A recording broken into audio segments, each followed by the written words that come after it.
Bismillahirrahmanirrahim. Assalamualaikum warahmatullahi wabarakatuh. Perkenalkan, nama saya Indana Zulfa. Saya dari Prodi Ekonomi Syariah kelas B semester 5. Video ini saya buat untuk memenuhi tugas ujian akhir semester mata kuliah Manajemen Keuangan Syariah yang diampu oleh Bapak Fahru Rozi MEI. Pada kesempatan kali ini saya akan membahas mengenai analisis rasio keuangan, di mana kelompok saya membahas mengenai rasio keuangan rentabilitas dan rasio keuangan aktivitas.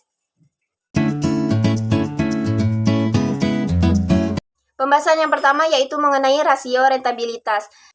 Rasio rentabilitas sendiri adalah rasio yang digunakan untuk menunjukkan gambaran mengenai seberapa efektif atau efektivitas suatu perusahaan dalam menghasilkan laba selama periode tertentu.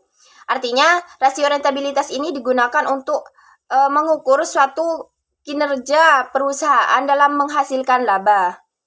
Tujuan dari rasio rentabilitas sendiri yang pertama yaitu untuk mengukur posisi laba perusahaan tahun sebelumnya dengan tahun sekarang.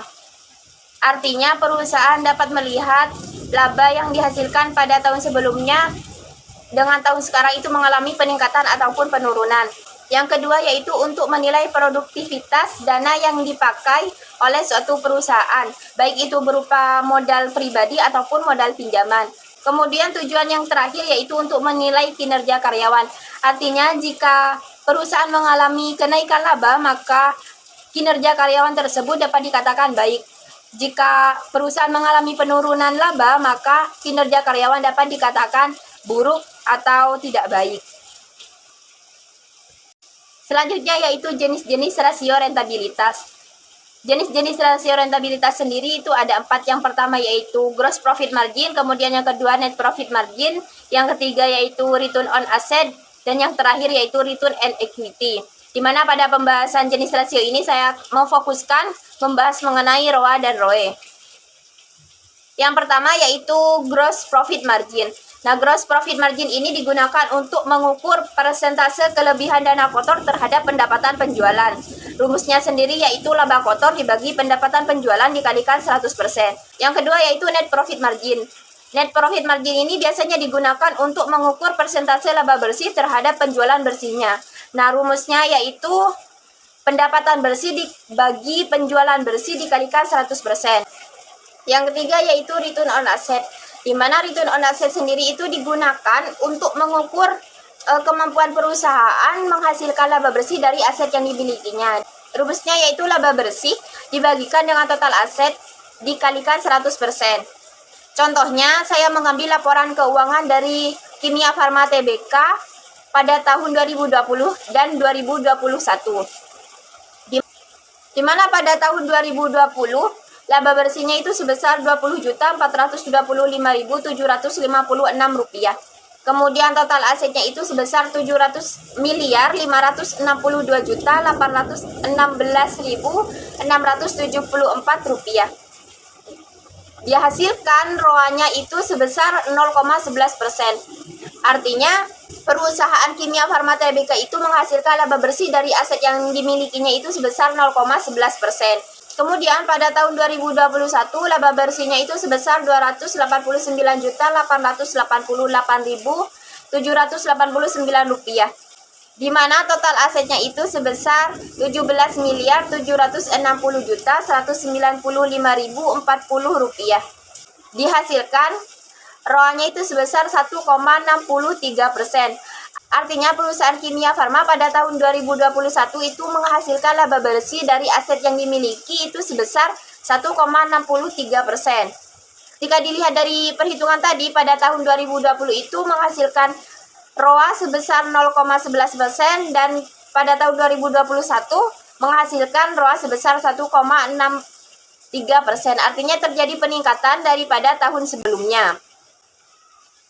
Kemudian ROE atau return on equity, di mana ROE itu digunakan untuk mengukur kemampuan perusahaan untuk menghasilkan laba bersih dari modal. Rumusnya yaitu laba bersih dibagikan total modal dikalikan 100%. Di sini saya juga mengambil laporan keuangan dari Kimia Farma pada tahun 2020 dan 2021. Di mana laba bersih pada tahun 2020 itu sebesar Rp20.425.756 rupiah dan total modalnya sebesar 7.105.672.046 rupiah.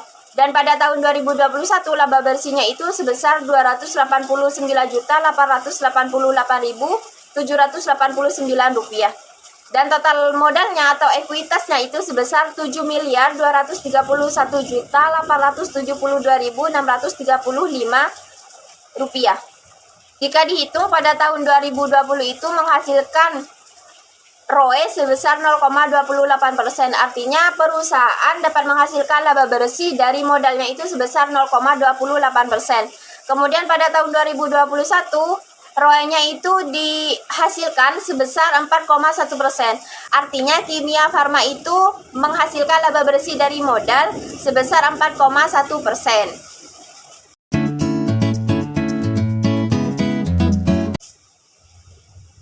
Pembahasannya kedua yaitu mengenai rasio aktivitas. Rasio aktivitas adalah rasio yang digunakan untuk mengukur efektivitas perusahaan dalam menggunakan aset yang dimilikinya. Tujuan dari rasio aktivitas sendiri yaitu untuk menilai kemampuan perusahaan dalam menjalankan aktivitas sehari-harinya. Dapat diambil kesimpulan bahwa tujuan dari rasio ini yaitu untuk menilai apakah perusahaan tersebut telah secara efektif dan efisien dalam memanfaatkan sumber daya yang dimiliki atau aset yang dimiliki. Jenis-jenis rasio aktivitas itu ada 5. Yang pertama yaitu perputaran piutang, kemudian yang kedua yaitu perputaran modal kerja, kemudian yang ketiga yaitu perputaran persediaan, yang keempat yaitu perputaran aktiva tetap, dan yang terakhir yaitu perputaran aktiva. Yang pertama yaitu perputaran piutang. Rasio ini biasanya digunakan untuk mengukur berapa lama penagihan hutang selama satu periode atau berapa kali dana yang ditanam dalam piutang ini berputar dalam satu periode. Rumus dari perputaran piutang yaitu penjualan dibagi piutang. Yang kedua yaitu perputaran persediaan. Nah, rasio ini biasanya digunakan untuk mengukur berapa kali dana yang ditanam dalam persediaan ini berputar dalam satu periode. Untuk menghitung perputaran persediaan itu ada 2 cara. Cara yang pertama yaitu menurut Van Horne dan John, yaitu beban pokok penjualan dibagi dengan persediaan. Cara yang kedua yaitu menurut Weston dan Chaplin, dapat dihitung dengan rumus penjualan dibagi dengan persediaan. Yang ketiga yaitu rasio perputaran modal kerja. Biasanya rasio ini digunakan untuk melakukan perbandingan antara penjualan dengan modal kerja bersih. Rasio perputaran modal kerja dapat dihitung dengan rumus penjualan bersih dibagi dengan modal kerja rata-rata, atau bisa juga dengan penjualan dibagi modal kerja bersih.